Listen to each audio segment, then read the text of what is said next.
мектебімізде алған әсерлеріңізбен бөліссеңіз. Қазіргі таңда мен басқа мектепте көрмеген көптеген әлеуметтік жобаларды көрдім. Өте жоғары деңгейде өтті.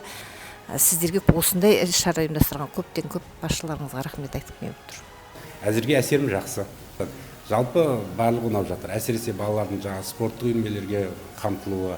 Енді кіріп келген кезде ең бірінші мектептің қонақжайлылығы, екіншіден балалардың өзін өзі басқаруға төселгендігі байқалды.